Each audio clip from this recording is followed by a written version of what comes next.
pagi sahabat sehat. Jumpa lagi dengan saya Dr. Iksan dari Dinas Kesehatan Kabupaten Musi Banyuasin.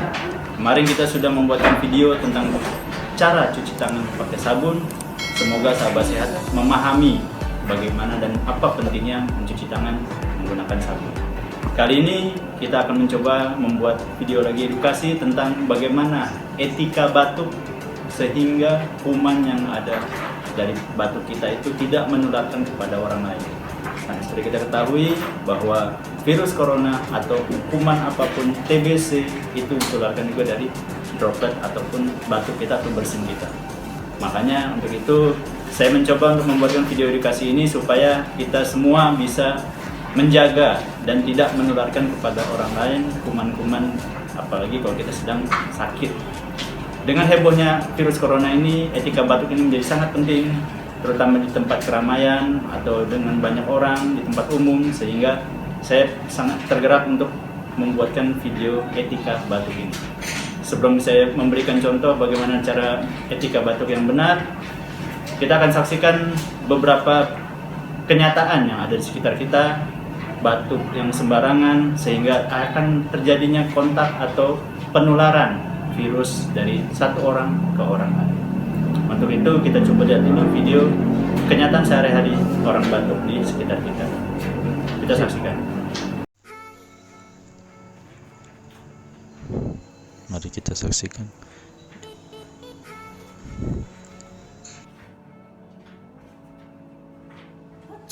Ibu Dwi bersin di telapak tangannya, tidak membersihkannya.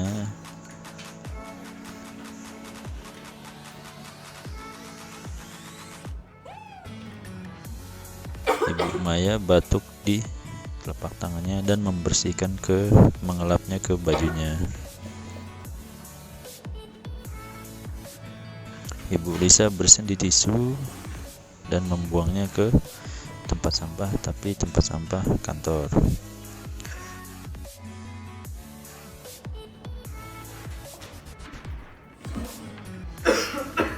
Bapak Dayat batuk di telapak tangannya dan menggosok-gosokkannya.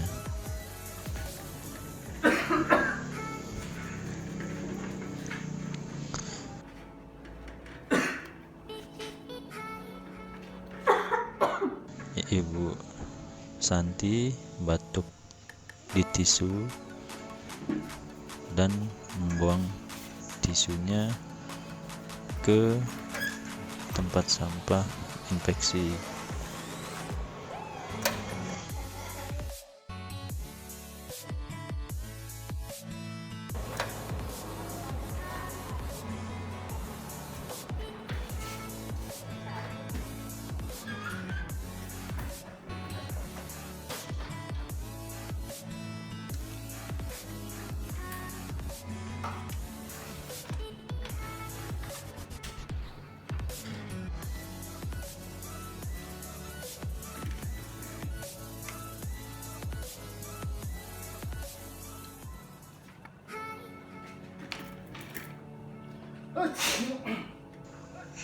Pak Nora bersin dan tidak ditutup dan tidak dibersihkan tangannya.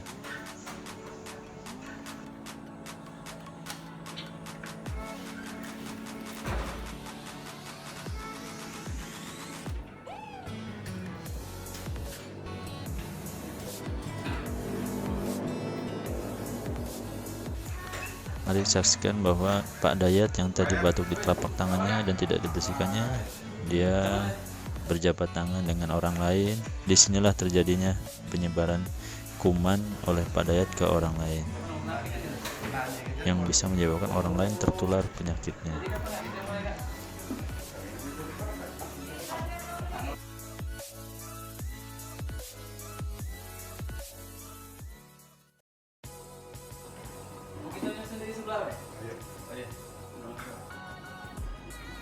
Orang lain masuk ke ruangan, jabat tangan dengan Lisa, dengan Ibu Maya, dan dengan Ibu Dwi.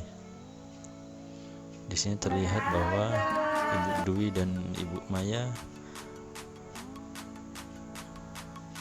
menularkan kuman karena mereka tidak mencuci tangannya setelah batuk tadi.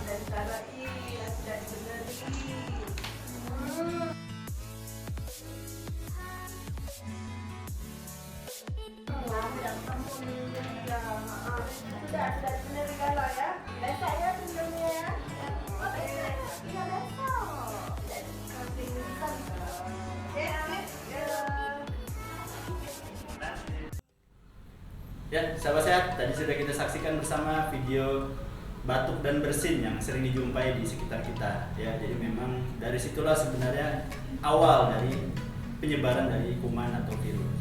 Makanya itu saya di sini akan mencoba memberikan video edukasi tentang bagaimana etika batuk atau bersin yang baik dan benar. Ya. Jadi kalau kita memang sedang sakit, yang paling bagus adalah sebenarnya kita menggunakan masker. Ya, masker yang digunakan adalah masker yang seperti ini. Bagaimana dengan masker kain? Sebenarnya bisa juga, karena masker kain juga ada sekitar 50% penyaringan yang bisa disaring oleh masker kain yang dijual bebas ya. Tapi kalau memang kita mau lebih bagus lagi, hasilnya adalah menggunakan masker yang biasa dipakai oleh tenaga medis. Maskernya seperti ini ya. Di video yang lain saya sudah membuat video cara menggunakan masker yang baik ya. Nanti linknya ada di bagian bawah deskripsi. Silakan untuk melihat bagaimana cara menggunakan masker yang baik ya. Jadi di sini saya akan mencoba menjelaskan bahwa kalau kita sedang sakit sebaiknya paling bagus adalah menggunakan masker ya. Cara penggunaan masker ada di video yang lain. Silakan dicek. Lalu apa kalau kita tidak punya masker bagaimana? Kalau kita memang batuk, bagusnya kita menggunakan juga tisu. Tisu kalau kita mau batuk atau bersin, batuklah dan bersinlah di tisu tersebut ya. Tutupkan mulut Anda dan hidung Anda. Mulut Anda dan hidung Anda, dan tisu yang sudah terkontaminasi ini sebaiknya dibuang ke tempat sampah infeksi. Kalau memang di ruang kerja atau di kantor sahabat sehat semua belum mempunyai tempat sampah yang infeksi, ada baiknya disiapkan tempat sampah infeksi dengan warna kuning seperti ini ya.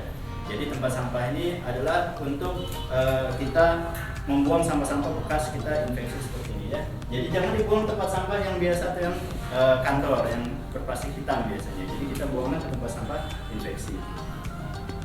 Ya. Lalu di samping itu kita juga bisa menggunakan kain sapu tangan.